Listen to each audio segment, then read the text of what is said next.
Oi, gente. Mônica, estou aqui no meu canal, com o Ricardo aqui me prestando assistência, porque a parte técnica é toda com ele. Ele hoje me chamou para viajar, agora. Ele falou assim, bora, Nelson, viajar? Eu resolvi, estou viajando.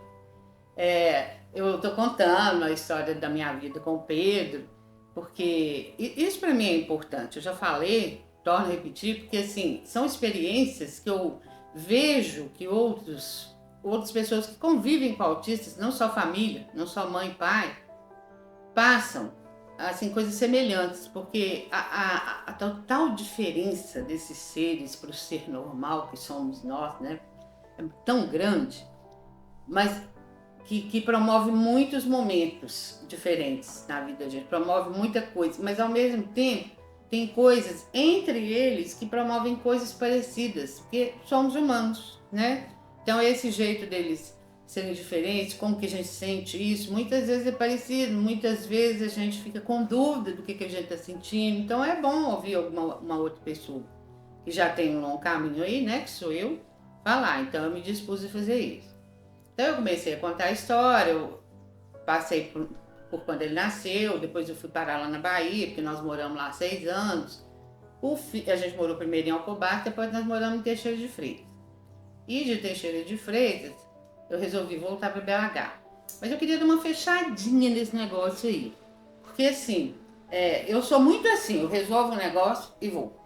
Não é que eu não penso, eu penso, mas eu deixo para pensar no que vai dar problema depois. Porque tudo que a gente faz dá um problema, dá uma coisa boa, dá sucesso. Então, às vezes na hora eu não meço muito isso, não. Eu já contei em outro vídeo, vou repetir um pouquinho aqui, que eu estava num desfile de moda. Era um desfile de moda bem alternativa, estavam tocando música indiana. Isso lá no finalzinho de Alcobaça, né? Finalzinho de Teixeira de Freitas. Ah, de Teixeira de Freitas. E foi quando, é porque nesse desfile de moda eu resolvi voltar para BH. E essa coisa de estar nesse ambiente assim, mais zen, tinha um amigo meu que estava desfilando, um grande amigo, que atualmente fiquei sabendo que ele até já morreu, mas assim, eu viajei, aquela música, aquele clima, de repente, olha como que aconteceu. Eu me vi esbarrando num muro, lá na Bahia. Falei, gente, olha só, eu fui para Bahia porque aqui em BH não tinha um tratamento efetivo com o Pedro. A minha família é uma família tradicional mineira, me enchia o saco, se julgava no direito da opinião. O meu tio queria internar o Pedro, ele era psiquiatra, meu irmão também achava que eu devia internar.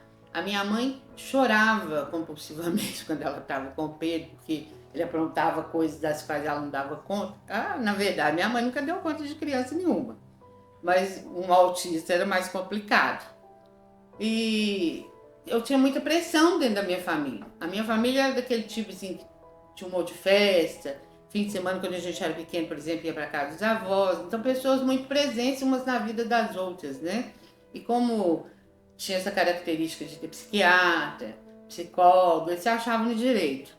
E eu vou ser sincera a vocês, eu tenho uma mania de às vezes me sentir até um pouco sufocada com isso, mas eu vou para onde o nariz aponta, o meu.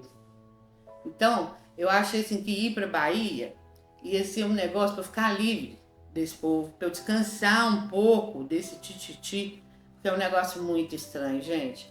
Eu sei que vocês que têm esse contato aí mais íntimo, né, inclusive principalmente mães e pais, sentem isso. Autismo é um telhado de vidro. As pessoas adoram jogar pedra na gente. E às vezes não é pedra para machucar, é pedra para falar. Elas adoram discutir porque chama muita atenção.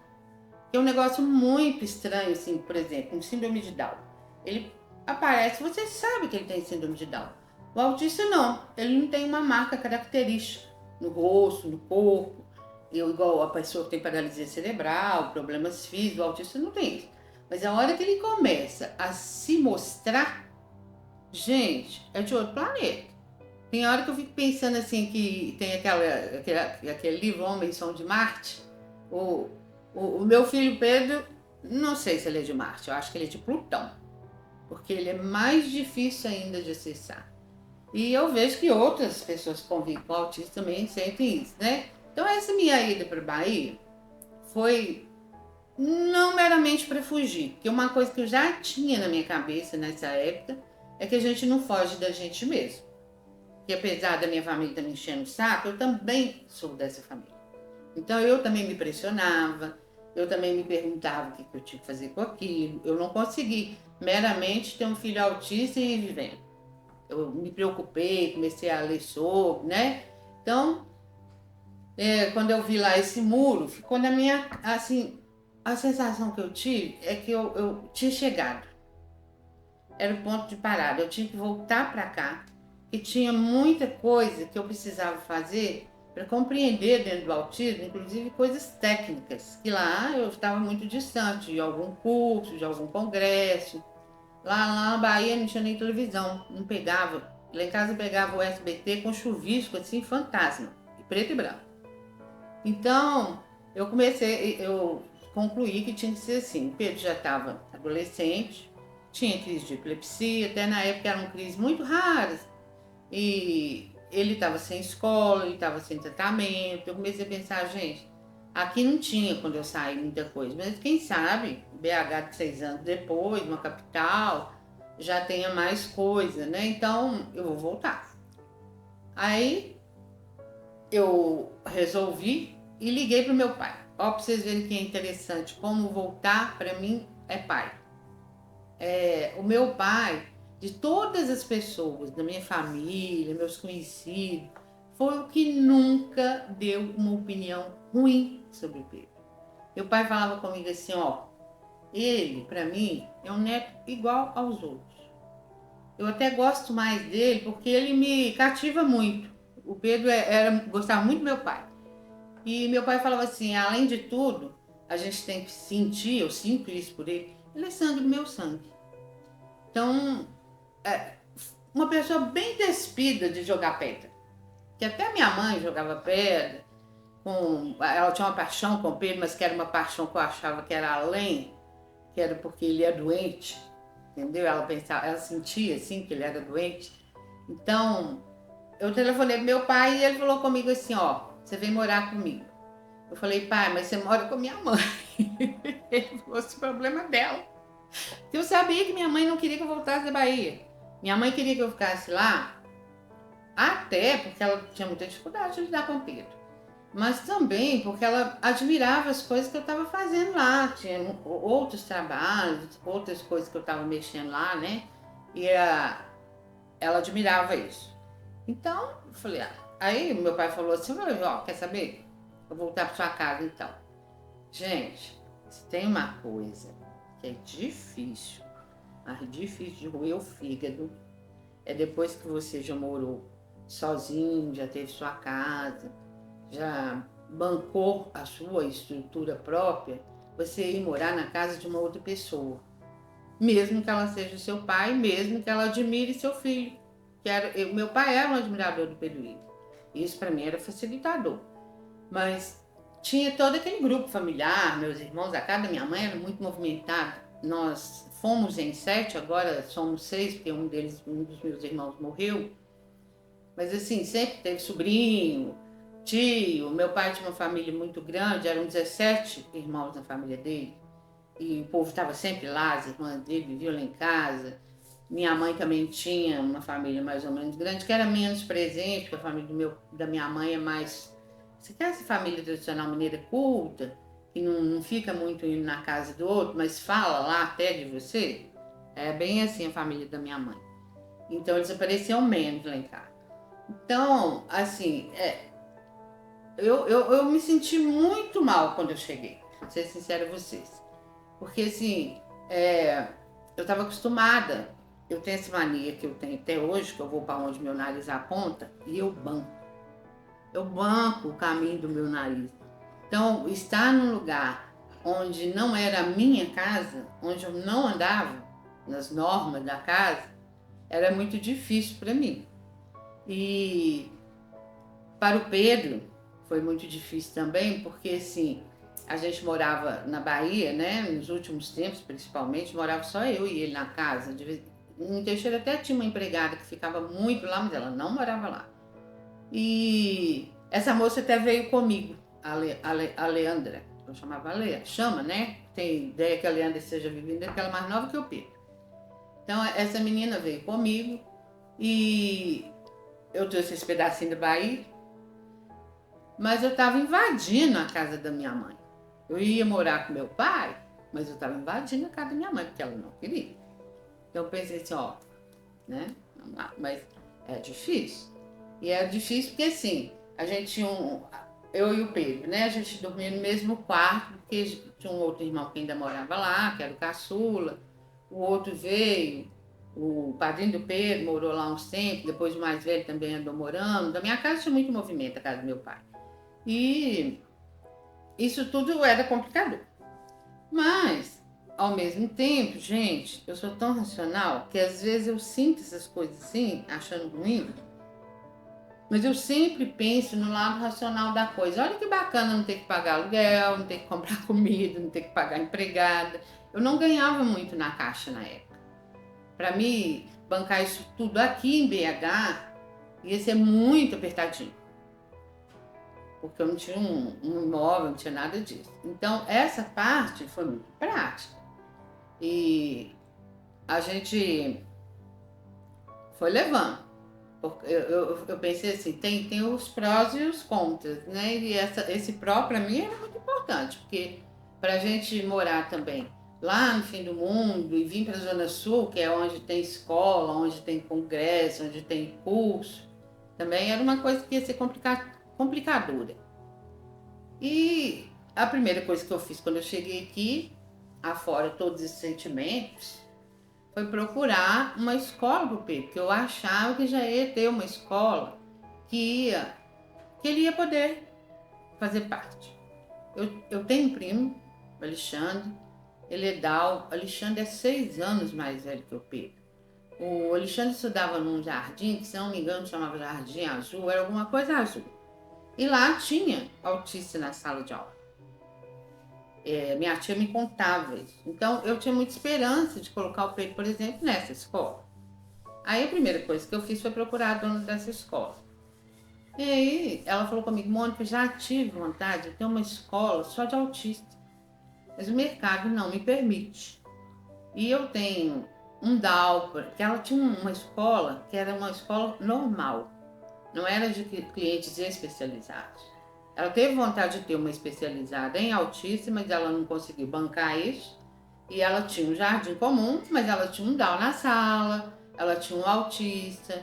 E aí ela viu o Pedro e falou assim, Mônica, mas o Pedro não é um autista que a gente dá conta. Ele é muito grave e eu não tenho estrutura para lidar com ele. Você teria que pagar uma pessoa para ficar com ele dentro da escola, pagar a escola. Eu falei, pronto, mexeu. Mesmo eu morando com meu pai, não dava para eu fazer isso tudo. Eu falei, mexeu. Aí saí andando de novo. Aí encontrei uma escola, ela não existe mais hoje, ela chamava CRIA, que era um depósito. Mas tinha autista lá, e eu pensei assim, bom, eu vou colocar e vou ficar muito de olho para ver se funciona alguma coisa, a parte social, pelo menos, dele estar indo numa escola. Mas aí ele foi indo lá nessa escola, eu vi assim, por exemplo, ele começava a tomar um remédio para a epilepsia, dava um efeito colateral, eu mandava na agenda, porque como ele não fala, tinha agenda, para a diretora, perguntando se ela estava notando alguma coisa diferente lá. Ela nem me respondia, eu ligava, nunca encontrava ela. A escola era um chabu. Eu acabei descobrindo que a escola era realmente um depósito. Eles trabalhavam com um professor dentro de sala de aula, para vários alunos, todos com deficiência, lá não era uma escola comum. E eles tinham um estagiário e eles contavam com seguranças que ficavam do lado de fora das portas, que o menino deu piti, era o segurança que rebocava ele. Não quer dizer que batesse no menino, eu nunca ouvi falar isso lá.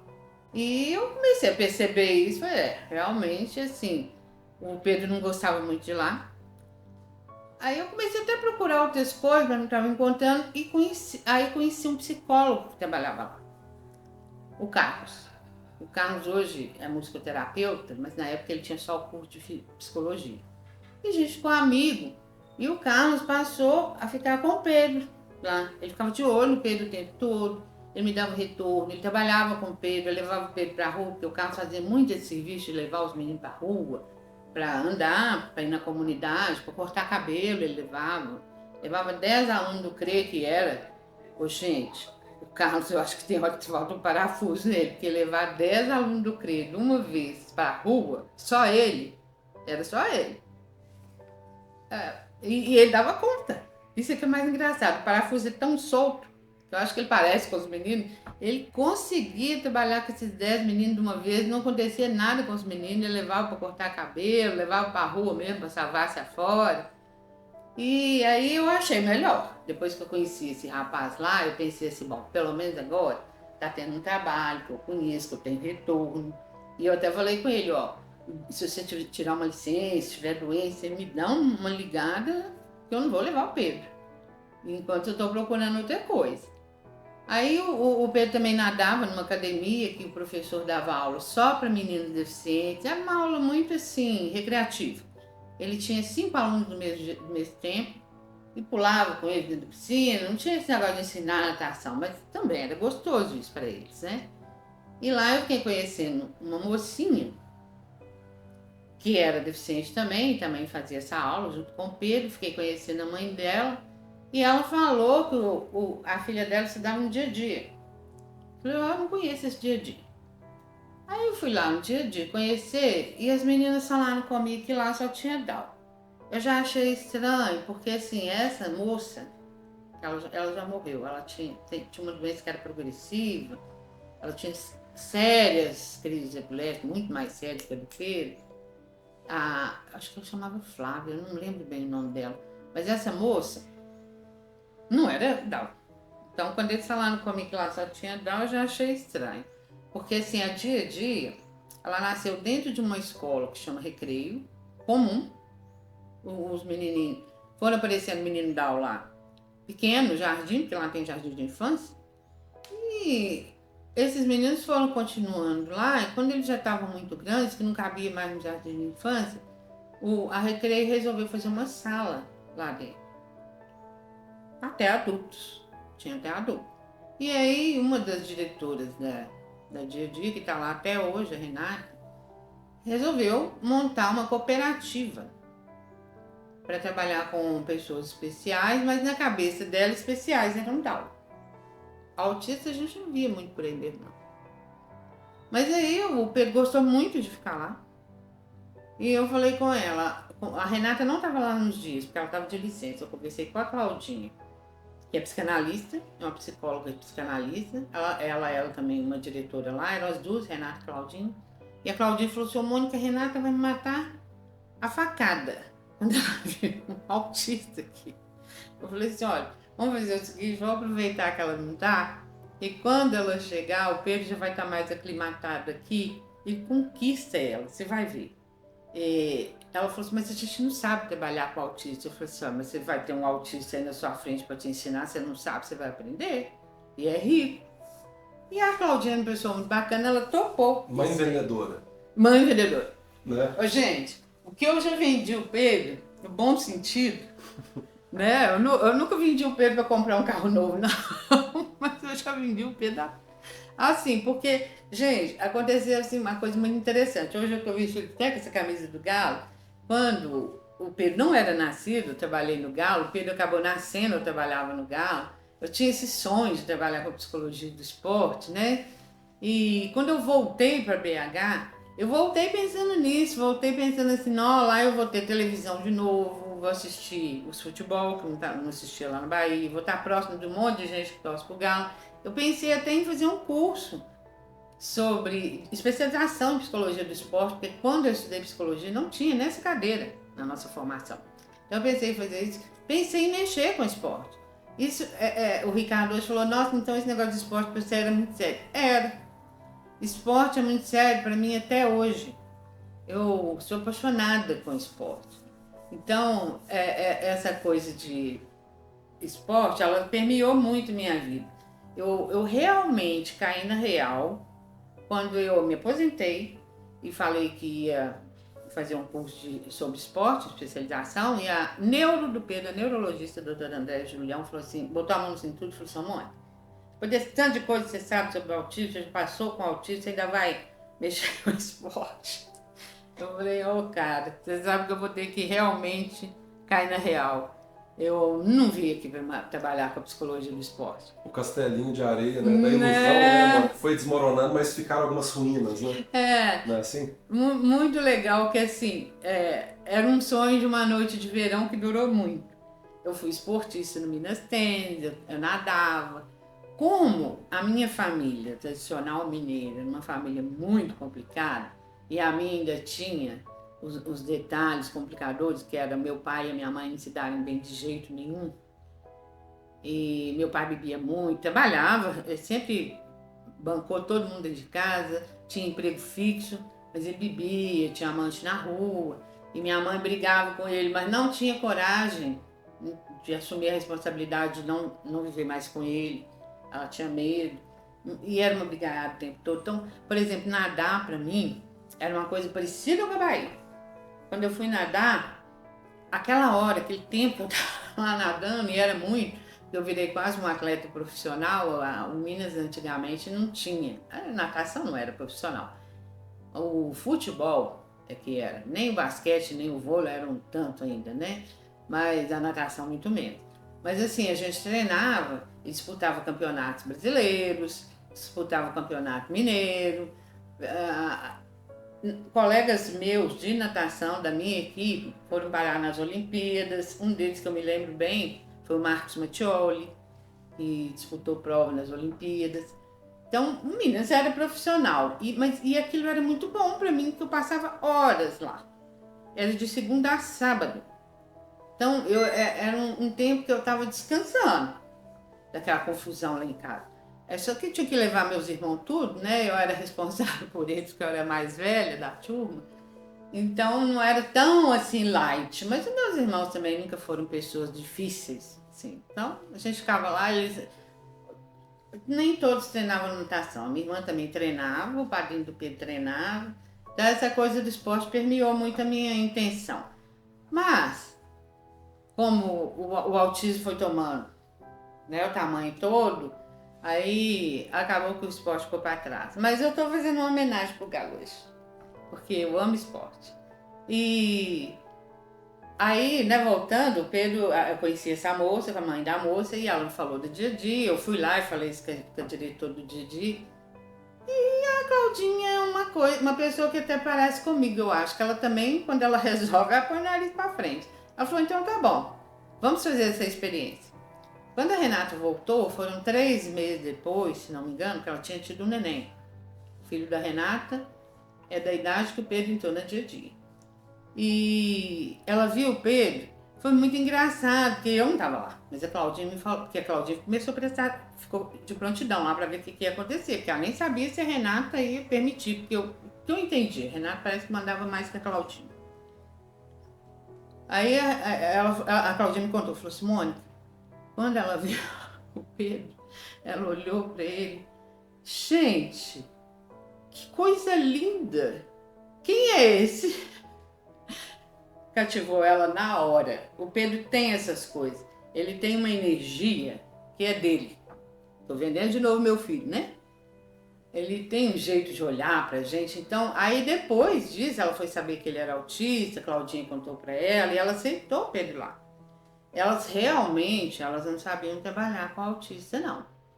E elas tentavam inserir ele nos trabalhos delas mesmas. Os meninos que elas tinham lá eram meninos muito graves, com síndrome muito atacado, muito característico, por exemplo, que tem Down hoje, que casa, que toca, que tem profissão, mas os Down que tinha lá não eram assim.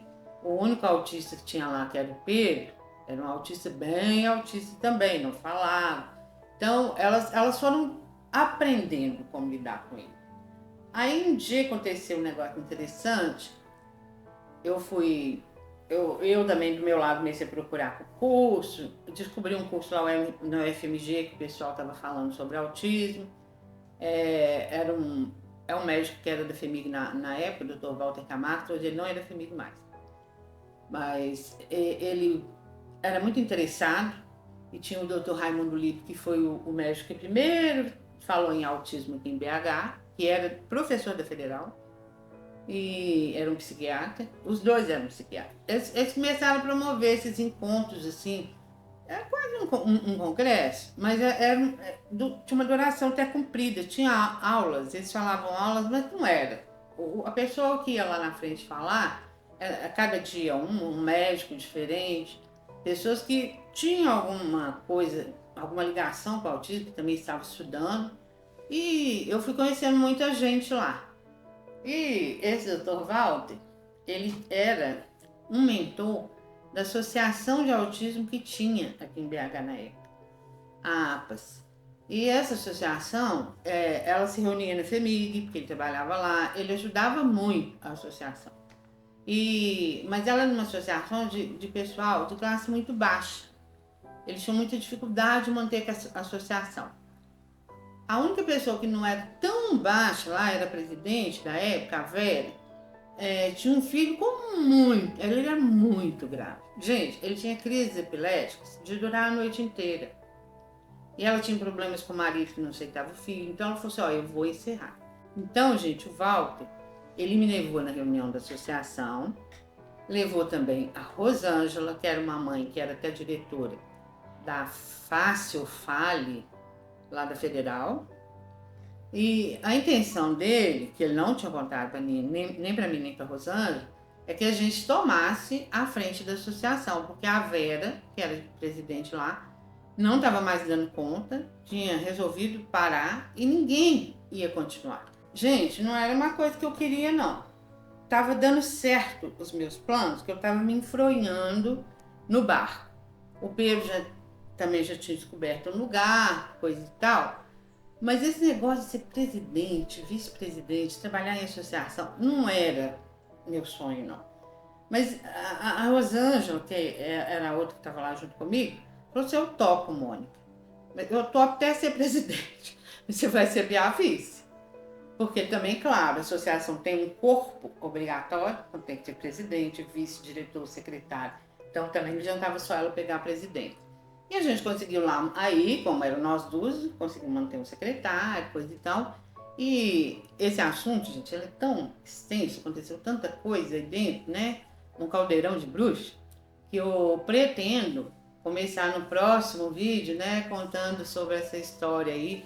Que assim, gente, Belo Horizonte, desde que eu voltei para cá com o Pedro, tem 26 anos. Então tem muita coisa para contar. Então eu vou devagar, que senão eu atropelo. Eu já sou muito boa de atropelar mesmo, né? Então, bom, gente, um beijo para vocês. Tchau, tchau.